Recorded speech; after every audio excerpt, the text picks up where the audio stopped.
Bureviy Brigade eliminated nearly 100 Russian occupiers in the Kupiansk direction over the past week. In addition, during this period, the brigade's fighters, mainly using FPV drones, destroyed more than 30 Russian army shelters, took out dozens of drones, disabled enemy radio equipment, and knocked out a heavy flamethrower system TOS-1 at Sontsepek. And in the Siversk direction, drone operators from the Signum unit took part in repelling yet another nighttime assault attempt by Russian occupiers. At the head of the enemy column was an MTLB. The armored vehicle was stopped and destroyed by drones. The remaining Russian infantry were finished off by the same drones and actions of adjacent Ukrainian armed forces units. Meanwhile, in the Lyman direction, since the beginning of the day, Ukraine's defense forces have repelled attempts by Russian occupiers to break through the defenses near Rakivka, Karpivka, Mern, Shandryholov, and toward Drobyshiv.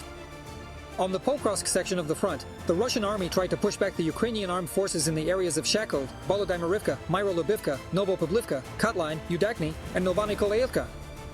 In the Novopoplivka direction, Ukrainian defenders thwarted enemy attack attempts in the areas of Zelenyi High, Voronov, Sosnivka, Novonikolayevka, and Novoriharivka. Yes, it's bigger. Yes, there are more weapons there. Yes, there are more munitions there. The Russian army is bigger than ours. But the Ukrainian army is showing that the key factor for the defense forces, the key factor for any army, is its moral and psychological state. Our army has the upper hand over the enemy, morally and psychologically. Our soldiers know what they are fighting for. They are defending their homeland. And in the Bobchansk direction in the Kharkiv region, drone pilots and artillery from the Guard Brigade of the Ukrainian State Border Service delivered a significant blow to Russian fortifications. In addition to enemy shelters, a cannon, an infantry fighting vehicle, communication equipment, and 2 Russian army drone launch sites were destroyed. 6 Russian occupiers were also neutralized. At the same time, Ukrainian military drone forces released a video showing the destruction of 4 North Korean self-propelled artillery units of the Russian army, known as Koksan. In the Luhansk and Zaporizhia regions, they were taken out by drone operators from the 412th Nemesis Regiment. The Koksan self-propelled artillery unit is a long-range artillery system with a caliber of 170 mm, capable of striking targets up to 60 kilometers away. It is considered one of the most powerful artillery units at the disposal of the Russian army. The weaponry was supplied to the aggressor country by North Korea, which indicates that Russia is experiencing a shortage of its own equipment due to massive losses. The current war is, above all, a war of drones. Roughly 80% of the losses in Russian ranks are the result of the effective work of our drone operators. Just a year ago, we were stating, rationally stating, that 90% of Russian losses were the result of the effective work of our motor crews and artillery teams. So, 980 Russian servicemen were eliminated by Ukraine's defense forces over the past day. As a result, the total losses of the Russian army have exceeded 1,112,000. This was reported by the General Staff of the Armed Forces of Ukraine.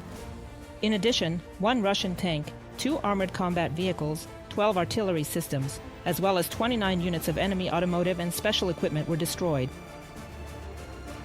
The General Staff of the Armed Forces of Ukraine recorded 125 combat engagements on the front lines over the past day. In the North Slobozhensky and Kursk directions, Ukrainian forces repelled 4 assault actions by the Russian army.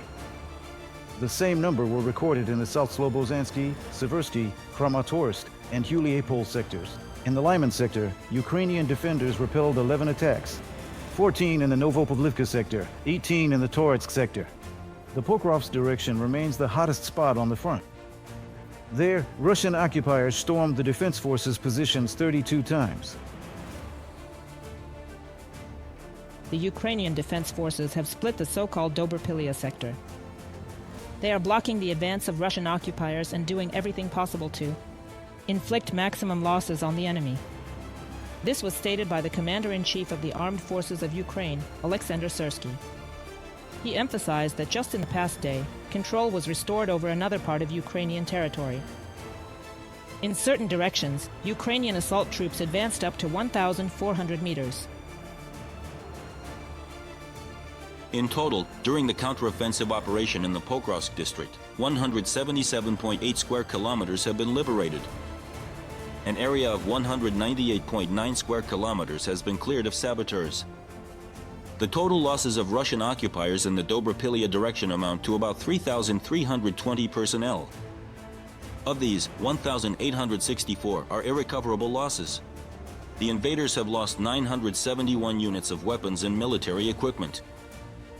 Of them, this includes 14 tanks, 38 armored fighting vehicles, 202 artillery systems, 61 MLRS and ATVs, 1 special vehicle, and 197 UAVs. Oleksandr Syrsky, Commander-in-Chief of the Armed Forces of Ukraine, on Telegram. Mykola Malomuzh, General of the Army of Ukraine and Head of the Foreign Intelligence Service of Ukraine from 2005 to 2010, is joining our broadcast. Mykola Hryhorovik, welcome. Good morning, and glory to Ukraine. Greetings, glory to the heroes. Mykola Hryhorovik, let's start with the Dobropillia salient. So, Commander-in-Chief Syrsky said that the Dobropillia salient has been cut through. We talk about this every day. Let's take a look at how the situation on this section of the front is developing over time. At first, there was a danger of our positions being outflanked and a threat to Mrnarad, but thanks to our counterattacking actions, we managed to neutralize that threat. What happens next? We're already talking about a new tactic in this direction. These are not just frontal and flanking strikes. It's about cutting off specific arms that the enemy tried to create as part of their breakthrough and advance toward the Dnipropetrovsk direction in the Mrnarad sector. We carried this out using Special Operations Forces, airborne troops, and others. Special units carried out a very successful operation to cut off certain arms, striking from the flanks, and, accordingly, near Mrnarad, we also conducted an operation that the enemy did not expect. The enemy usually operates, as we say, with small assault groups, advancing in separate sectors, building up resources, and then continuing their attacks. We've already adapted to these strikes. On the one hand, we identify such groups and, with the help of drones and artillery and other means, we destroy them. On the other hand, we adjust where they concentrate their troops to carry out these attacks. Most of them do this. And this is where the tactic of striking from the flanks or with spearhead attacks comes into play. That's why the Mirograd direction and overall the Dobropol direction allowed us to unexpectedly carry out very powerful strikes to spread out our forces, and on the other hand, to push the enemy away from specific settlements. And now, the 2 square kilometers that have been liberated are just one example of a tactical operation carried out by our troops, specifically near Mrnarad, to the south of Pokrovsk, and accordingly, in the Dobropol area as well. In other words, these are new, innovative operations taking place. In this situation, the enemy is unable to plan systematic offensive operations and advance in certain sectors in a coordinated way. So, there might be a breakthrough somewhere, but when we strike from the flanks, they get confused and retreat. We either encircle them, so to speak, or clear the territory. This weakens their positions and attacks, and accordingly, it limits their ability to concentrate large forces in order to create a foothold for systematic tactical offensive actions. This very tactic has now started to take shape in the Pokrovsk direction. We're applying it in other directions as well. As of today, there are no prospects for an offensive, let alone the encirclement of Pokrovsk, either in the Mrnarad direction or overall in the Dnipropetrovsk direction. If we're talking about Pokrovsk, we've mastered the tactic, and moreover, right now, experienced units are operating here, both Special Operations Forces and our armed forces, as well as the National Guard. In other words, we're the ones controlling the situation now, rather than being led by the enemy imposing their strategy on us, let alone their tactics for conducting combat operations.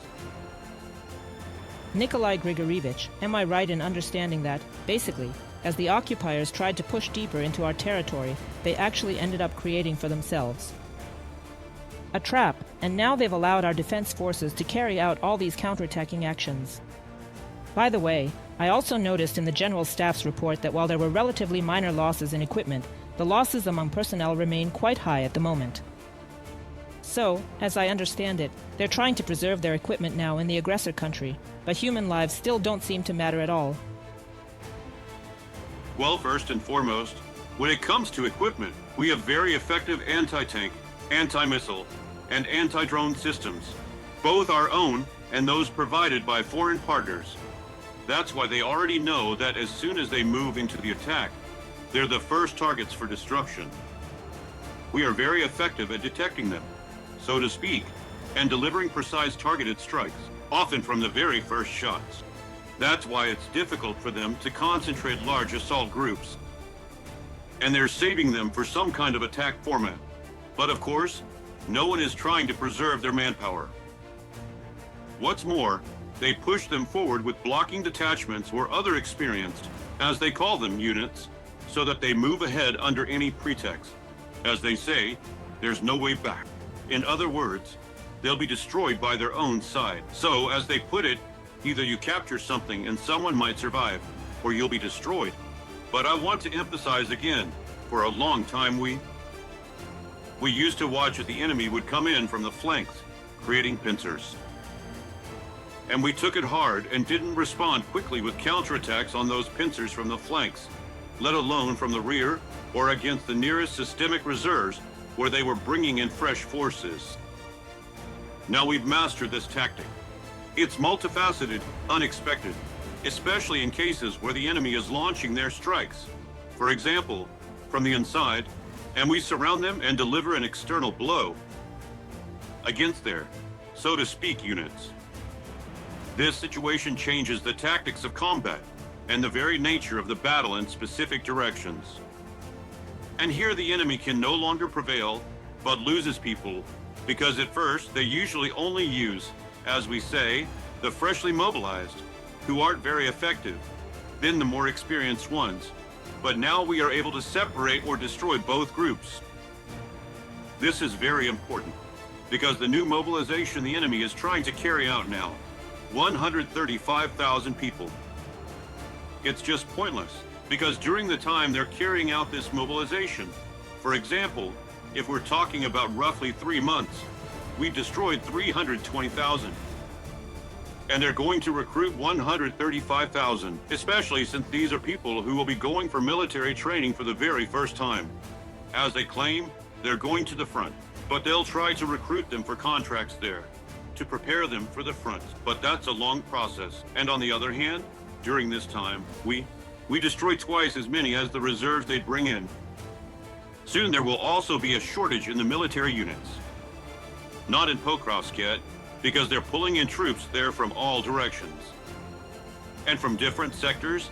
For example, they pulled in troops from the Sumy direction, from Kharkiv, from deep inside Russia. That's why our commander's there. I've talked to them yesterday. We're expecting a very large number of Russian aggressive forces, of course, but we're destroying more and more of them, and there aren't many reserves left. There are very few enemy troops along the entire front, especially in the key areas. Nikolai Grigorievich, I'd like to talk more about the situation at the front, but we're limited by broadcast time, so... Just this one point. Right now, the Wall Street Journal is reporting that the United States will be sharing intelligence with Ukraine regarding long-range strikes on Russia's energy facilities. As an intelligence officer, how important is this for Ukraine right now? It's extremely important. I'll say this, the situation hasn't changed. It's a complex, multi-layered effort involving Trump, his inner circle, influence groups, military, Congress, Senate, and defense industry. In this area, we worked to shift Trump's position, and it only changed systematically 2 weeks ago.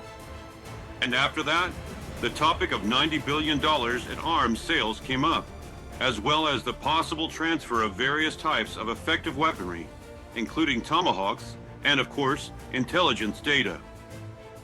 And we've been saying for a long time, if our partners, using space-based, radio-technical, and security agency resources, control all information assets, then, as Putin says in his office, so what? They can prepare military actions on any part of the front. In other words, everything is known. You get data on specific energy facilities, as well as strategic bombers, tactical systems, missile and drone launch systems. These are specific targets that we can hit, as we say. Just with swarms of drones every day, nothing will get through, neither against the civilian population, against us today or at night, nor, accordingly, at the front, or there will be a minimal number of them. That's what intelligence is. It provides precise targeting, and we destroy their systemic assets.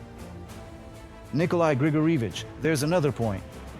Also, some fresh news from France. Well, not from France. Actually, from the Baltics, let's put it that way. French Marines have detained a tanker from Russia's Shadow Fleet. Allegedly, drone flights over Denmark were carried out from this vessel. It's already known that drones have also been spotted in northern Germany. So, what do you think? Is this the first sign that the tanker fleet is now being looked at not from the perspective of ecology or insurance violations, but from the standpoint of security in the Baltic Sea and the Baltic states? Countries like Poland and Germany, and now Denmark is getting involved too. How important is this right now, this first sign, and the attention of NATO intelligence and military specifically to Russia's tanker fleet in terms of launching drones from on board? NATO countries' intelligence services, and we as well, had fairly precise information about all the movements of the tanker fleet. I'll be straightforward. At one time, people were tolerant of it because there were all sorts of tricks, using foreign flags, so there seemed to be no grounds for concern. But when Russia broke all the rules, both regarding Ukraine, we're talking about a strategic war, an offensive operation, and also with respect to NATO countries and Europe, that was the last straw. So in this situation, they realized that real aggression was coming. That's why any actions need to be stopped. Reconnaissance, drone attacks, the movement of combat aircraft and others, and of course, various reconnaissance missions as well. First and foremost, drones that have been sent toward Europe. And where are they being launched from? The tanker fleet. Very convenient platforms. They launch old ships or tankers under a flag of convenience, sometimes without even coordinating with the country whose flag they're flying, like Belize or something similar. It turns out they didn't coordinate, so there are no legal grounds for it, but they still send them out as if they're operating from some kind of neutral status. All of this was discovered by intelligence a long time ago, but no action was taken.